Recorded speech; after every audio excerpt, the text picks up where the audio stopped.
अगर आपको एसिडिटी या गैस की प्रॉब्लम है या फिर आपके घर में किसी को है तो फिर ये सेशन आपकी जानकारी के लिए है। या आप एक ऐसे डॉक्टर हैं जो आयुर्वेद की दवाइयों से एसिडिटी या एसिड पेप्टिक डिजीज़ या फिर अम्ल पित्त का इलाज करते हैं तो भी ये सेशन आपके लिए है। नमस्कार फ्रेंड्स, मैं हूं डॉक्टर वशिष्ठ, आयुर्वेद कंसल्टेंट। और जैसा कि आप जान चुके हैं, इस सेशन में हम लोग बात करेंगे कि एसिडिटी का आयुर्वेद से किस प्रकार से इलाज किया जा सकता है। सबसे पहले सवाल ये उठता है कि एसिडिटी होती क्या है। इसे समझना बेहद ज़रूरी है क्योंकि इसके बारे में काफ़ी सारी जानकारी आम लोगों को तो होती ही नहीं है, बहुत सारे डॉक्टर्स को भी नहीं होती है। तो जब डॉक्टर्स आपके पास कोई पेशेंट आके कहता है कि मुझे गैस बनती है, मुझे एसिड बनता है, मेरी पेट में छाती के यहाँ पे जलन होती है, मुंह में खट्टा पानी आता है, तो आपको तत्काल आपके माइंड में 3-4 चीज़ें 5 चीज़ें आनी चाहिए। ये बहुत ज़रूरी है, ये आदत डाल लीजिए। ये 50 बरसों का एक्सपीरियंस आपके सामने बहुत ही सरलता से, स्पष्टता से हम लोग रख रहे हैं। क्या हो सकती, क्या क्या खराबियां होंगी जिनको एसिड बनता है। पहले अपने आप को बोलिए कि हो सकता है इस पेशेंट के स्टमक में, पेट में जितना एसिड बनना चाहिए, हाइड्रोक्लोरिक एसिड बनता है ना, HCl, जितना एसिड बनना चाहिए उससे ज़्यादा बन रहा है एक। या फिर पेट के अंदर एसिड को न्यूट्रलाइज करने के लिए म्यूकस बनता है, तो हो सकता है इसके पेट में म्यूकस कम बन रहा है।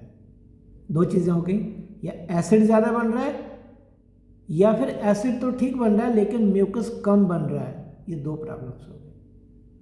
तीसरी प्रॉब्लम क्या होती है, हो सकता है कि इसके स्टमक की जो नीचे की तरफ धकेलने की जो एक्टिविटी है उसको बोलते हैं पेरिस्टाल्टिक मूवमेंट। नीचे खाना जब खाते हैं पेट में जाता है, फिर आगे धकेला जाता है ना आंतों में, वो स्लो डाउन हो गई है। जितनी तेज़ी से उसको खाली करना चाहिए आधे पौने घंटे में नहीं कर पा रहा। ये तीसरी खराबी हो सकती है। या फिर इसके पेट में बहुत सारा एसिड इकट्ठा हो जाता है, चौथी खराबी। और 5वीं खराबी है, ये तो अक्सर लोग भूल जाते हैं, एलोपैथिक डॉक्टर्स भी शुरू में भूल जाते हैं। 5वीं खराबी होती है कि हो सकता है इस पेशेंट के पेट में, स्टमक में एक जीवाणु होता है, बैक्टीरिया H. पाइलोरी, हो सकता है उससे इन्फेक्शन हो गई। तो डॉक्टर्स जैसे ही पेशेंट, मान लो मैं पेशेंट हूँ, मैंने क्या कहा, आप डॉक्टर हैं, मैं आपको बोल रहा हूँ, डॉक्टर सर मेरे पेट में जलन होती है, मुझे यहाँ दर्द होती है, खट्टे डकार आते हैं, मुंह में खट्टा पानी आता है।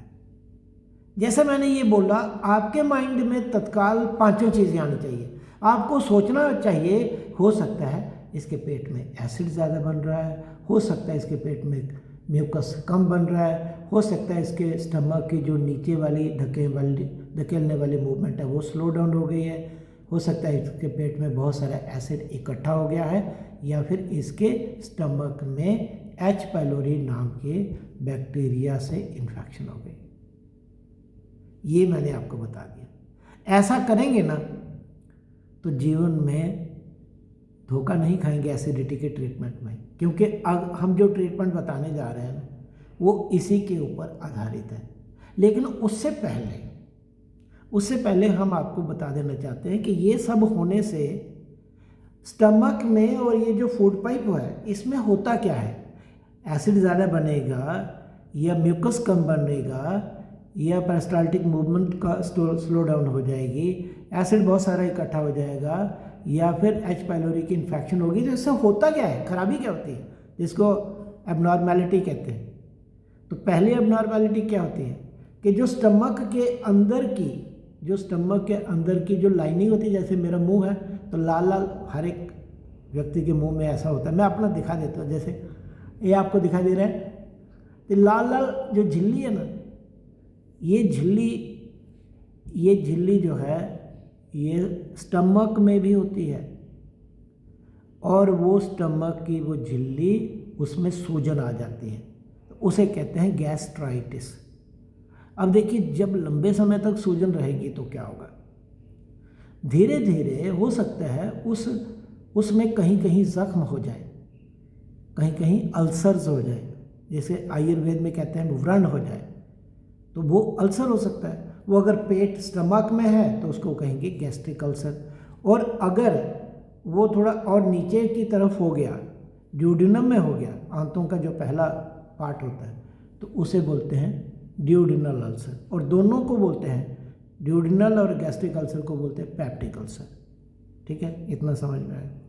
तो गैस्ट्राइटिस हो सकती है, सूजन, और साथ में क्या हो सकता है, अल्सर्स पैदा हो सकते हैं। ठीक है, ये दो तो चीज़ें हो गई। लेकिन कभी कभी क्या हो सकता है कि कुछ लोगों को गर्ड की प्रॉब्लम होती है, GERD, हालांकि थोड़ी अलग बीमारी है लेकिन हो जाता है। क्या होता है, ये फूड पाइप जहाँ पे स्टमक के साथ मिलती है ना, मान लो ये स्टमक है, तो इसमें एक छोटा सा ना एक दरवाज़ा होता है, तो वाल्व बोलते हैं, वो ढीला हो जाता है।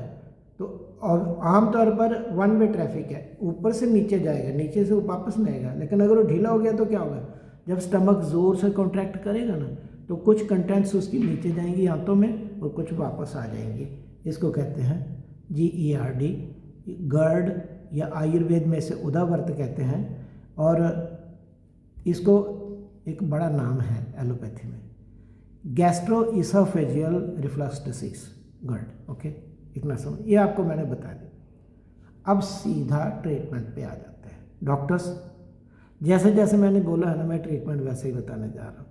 मुझे पता है कि जो अगर आप डॉक्टर नहीं है तो मज़ा तो आपको भी आ रहा होगा, क्योंकि ये बहुत सरलीकृत है, अति सरलीकृत है। मैं जानबूझ के बड़ा शब्द बोल रहा हूँ हिंदी में, ओवर सिंप्लीफाइड, यानी जितना सिंपल कर सकते हैं उससे ज़्यादा सिंपल करके मैं आपको समझा रहा हूँ। क्योंकि अगर आप डॉक्टर नहीं है तो क्या हुआ भाई, अगर आपको गैस बनती है, आपके घर के किसी सदस्य को एसिडिटी की प्रॉब्लम है, तो आपको पूरा हक है, ये 21वीं शताब्दी का तीसरा दशक है, आपको हक है अपनी बीमारी के बारे में जानने का। इसलिए मैं बता रहा हूँ, इलाज आपको खुद नहीं करना है, वो मैं बार बार कहता हूँ। तो चलिए शुरू करते हैं। एसिड अगर ज़्यादा बने किसी के, तो उसके लिए क्या करते हैं, दवाइयाँ तो आयुर्वेद में बहुत सारी हैं, लेकिन मैं अपने पिछले 50 वर्षों का एक्सपीरियंस आपके सामने रख रहा हूँ। आप मुझे रात को 2 बजे जब मैं सोया होता हूँ, अगर आप मुझे फ़ोन करें और आप मुझे पूछेंगे डॉक्टर वशिष्ठ, करिएगा नहीं, मैं गहरी नींद में सोया रहता हूँ, आप पूछेंगे डॉक्टर वशिष्ठ एसिड की सिक्रेशन स्टमक में कम करने के लिए आयुर्वेद की नंबर 1 कोई दवाई बताओ, तो मैं एक दवाई का नाम ले लूँगा। उस दवाई का नाम है शटी। बहुत सारे आप में से बहुत सारे लोग कई बार मुझे मेरी आलोचना करते हैं कि आप स्पष्ट नहीं बोलते हैं, तो मेरी आवाज़ ही ऐसी है, मैं प्रयास तो बहुत करता हूँ स्पष्ट बोलने का। शटी को आम भाषा में बोलते हैं कपूर कचरी, और इसका बोटानिकल नाम है हेडिचियम स्पाइकेटम। ओके, तो डॉक्टर्स, अगर आपको लग जाता है कि इस पेशेंट में प्रॉब्लम, बेसिक प्रॉब्लम ज़्यादा एसिड बनने की है, और आपको तो लगता ही है ना, अगर आप में से जो डॉक्टर्स एलोपैथिक दवाइयाँ इस्तेमाल करते हैं, आँख मूंद करके आप दवाइयाँ दे देते हैं, PPIs, ओमिप्राजोल, ये जोल वो जोल, या फिर उससे पहले जो फेमोडिन वगैरह आती थी, रेनिटिडिन, H2 रिसेप्टर ब्लॉकर्स जो होते हैं, उनका काम क्या है, एसिड ज़्यादा ना बनाना, यानी पेट में एसिड ज़्यादा नहीं बने। और उसका सब्स्टिट्यूट अगर आपको आयुर्वेद में चाहिए तो एक दवा है, ओनली 1 मेडिसिन जो टॉप पे है, उसका नाम है शटी। अब इस्तेमाल कैसे करना है, तो शटी का चूर्ण जो है, शटी एक पौधा होता है, बड़ा सुंदर सा पौधा होता है, नेट पे देखिएगा, उसकी जड़ें होती हैं, उसमें कंद होते हैं, जैसे आलू होते हैं ना, कंद होता है आलू, या फिर अदरक होता है, या सौंठ होती है ना, अदरक उसका भी सॉरी होगा, एक ही चीज़ है। तो ये जैसे हल्दी होती है, गांठें होती हैं ना, इसी तरह से शटी की जड़ों के साथ कंद लगे रहते हैं। ठीक है, तो इसको अंडरग्राउंड स्टेम कहते हैं। वो शटी की गांठें होती हैं, उनको लेते हैं, धो के साफ़ करके अच्छी तरह से कूट के पाउडर बना लेते हैं और वो आधा आधा चम्मच 3 बार अपने पेशेंट को दीजिए। सिंपल सी बात है। कब देना है? खाने के बाद दीजिएगा, पहले नहीं, क्योंकि उसमें स्ट्रेंथ तो होती है, कई बार इरिटेशन पैदा कर सकती है। एसिड तो बाद में कम करेगी, पहले वो स्टमक में जाके कहीं इरिटेशन न पैदा कर दे, खाने के बाद दीजिए। अब आप बोलेंगे नहीं साहब मेरा पेशेंट चूर्ण तो नहीं खाएगा। नहीं खाएगा, कोई बात नहीं, हम आपको एक टैबलेट बता देते हैं। शटी के जो कंद होता है ना, उसका एक्सट्रैक्ट निकालते हैं। अगर मान लो 5 किलो वो चूर्ण होगा तो उसमें से 1 किलो एक्सट्रैक्ट मिलेगा, तो वो एक्सट्रैक्ट की टैबलेट बनाते हैं। उस एक्सट्रैक्ट को आयुर्वेद में घन कहते हैं। तो टैबलेट का नाम क्या है? शटी घन टैबलेट। 600 मिलीग्राम की टैबलेट होती है। 600 को आप 5 से मल्टीप्लाई करो तो 3000 मिलीग्राम, मतलब 3 ग्राम। एक टैबलेट अगर आप शटी की देंगे तो आपने 3 ग्राम शटी का चूर्ण पेशेंट को खिला दिया। तो अगर ज़्यादा प्रॉब्लम है तो 2-2 टैबलेट 3 बार दीजिए। आप बोलेंगे कि मैं ओमिप्राजोल तो मैं एक ही देता हूँ, ये तो आप 2-2 टैबलेट 3 बार बोल रहे हैं, 6 टैबलेट है। भाई साहब, बहन जी, मैं आयुर्वेद के डॉक्टर्स को कह रहा हूँ, आपको पता है इन ओमिप्राजोल और इन सब चीज़ों के साइड इफ़ेक्ट्स क्या है? दूसरा, आपको पता है कि आप इनके माध्यम से, या आप तो नहीं, इनके माध्यम से पेशेंट इनका गुलाम बनता जा रहा है। अरबों लोग ऐसे दुनिया में हैं जो इनके गुलाम बने हैं, बिना इनके खाए उनका दिन की शुरुआत ही नहीं होती है। आप उन पेशेंट्स को गुलाम बनने से रोक रहे हो शटी दे के। तो शुरू में अगर 2-2 टैबलेट 3 बार यानी रोज़ की 6 टैबलेट देनी भी पड़ी तो कौन सा आकाश टूटने जा रहा है भाई? थोड़ा पेशेंट को समझाइए। और आज का पेशेंट बहुत वैज्ञानिक है, बात समझता है, समझाइए। तो शटी घन टैबलेट आपने दे दी, किसके लिए? अगर एसिड ज़्यादा बनता है। अब मान लीजिए आपको लगता है कि नहीं एसिड तो ज़्यादा नहीं बनता है, ठीक ही बनता है, शायद इसके पेट में म्यूकस कम बनता है। अब म्यूकस बढ़ाने वाली भी आयुर्वेद में बहुत सारी दवाइयाँ हैं, लेकिन हमारी नज़र में एक दवाई सबसे ऊपर है, उसका नाम है मधुयष्टि, जिसे आम भाषा में मुलठी कहते हैं, या जेठी मध कहते हैं, या यष्टि मधु कहते हैं, ग्लिसरीजा ग्लैब्रा। तो इसका चूर्ण आधा चम्मच 3 बार दे दीजिए पेशेंट को खाने के बाद। लेकिन ज़्यादा देंगे तो लूज मोशन भी हो सकते हैं, कुछ लोगों को मल ढीला हो जाता है। अगर आपको नहीं पता चलता, अगर आपको ये नहीं पता चल रहा कि ये क्या है, तो दोनों का चूर्ण मिक्स करके दे दीजिए ना, आधा चम्मच 3 बार, शटी का और मधुयष्टि का। क्या प्रॉब्लम आने वाली है? कुछ भी नहीं। अगर आपको लगता है कि नहीं, स्टमक की जो नीचे की तरफ मूवमेंट है ना वो स्लो है, एसिड भी ठीक बन रहा है, म्यूकस भी ठीक बन रहा है, स्टमक की जो नीचे जाने वाली पेरिस्टाल्टिक मूवमेंट है वो स्लो है, उसको तेज़ करना है। तो एक और दवाई है, दवाइयाँ तो बहुत सारी हैं लेकिन एक दवाई बड़ी अच्छी है, उसका नाम है भृंगराज, जिसे आम भाषा में भंगरा बोलते हैं, एक्लिप्टा एल्बा। उसका चूर्ण दे दीजिए आधा चम्मच 3 बार। और अगर आपको लगता है कि नहीं आपको पता चल रहा, कोई बात नहीं, मैं तो कहूँगा कि शटी मधुयष्टि भृंगराज का बराबर क्वांटिटी में चूर्ण बना के आधा चम्मच, एक चम्मच खिला दीजिए। ज़्यादा प्रॉब्लम है तो खाने के बाद दे दीजिए। लेकिन अगर आपको लगता है कि नहीं, ऐसा है कि इसके स्टमक में एसिड बहुत ज़्यादा इकट्ठा हो जाता है और वो जलाता रहता है, तो आपको एक दवाई डालनी है, और उसका नाम मोती सीप होती है ना, मोती सीप, उसे संस्कृत में उसे कहते हैं आयुर्वेद में मुक्ता शुक्ति। तो मुक्ता शुक्ति की भस्म थोड़ी सी डाल दीजिए, कोई 2 रत्ती के बराबर, वो खिला दीजिए। तो जो इकट्ठा हुआ एसिड है ना वो न्यूट्रलाइज हो जाएगा। एसिड को, अब क्या होता है, ये कैल्शियम कार्बोनेट होता है ना, तो उसके साथ क्या होता है, जब रिएक्शन होगा एसिड और जो ना ये बेस मिलके न्यूट्रल साल्ट बन जाएगा, ठीक है, कैल्शियम क्लोराइड, बात खत्म, न्यूट्रलाइज कर दिया। लेकिन आप कहते हैं कि नहीं साहब, मुझे तो डॉक्टर कहते हैं, मुझे नहीं समझ में आता, मैं इतनी गहराई में नहीं जान पाता कि इस पेशेंट को है क्या, इसमें एसिड ज़्यादा बन रहा है, म्यूकस इसमें कम बन रहा है, इसकी पेरिस्टाल्टिक मूवमेंट स्लो है, या फिर इसके स्टमक में बहुत सारा एसिड इकट्ठा हो जा रहा है, उसे जिसको न्यूट्रलाइज करने की ज़रूरत है। तो मैं क्या करूं? मैं कहता हूं चारों को मिक्स कर दीजिए, यानी 1 चम्मच, बाकी 3 को आपने मिक्स कर दिया, शटी मधुयष्टि भृंगराज के चूर्ण को बराबर मिक्स कर लिया, और 1 चम्मच वो बना तो उसमें 2 रत्ती जो है 250 मिलीग्राम आप मुक्ता शक्ति डाल दीजिए और वो चम्मच एक डोज बना के 3 बार दीजिए। आप कहते हैं नहीं इतना झंझट नहीं मैंने करना। तो मैं आपको ये कहता हूँ कि शटी के बारे में मैंने क्या बताया आपको, शटी घन टैबलेट मिलती है ना, वो दीजिए।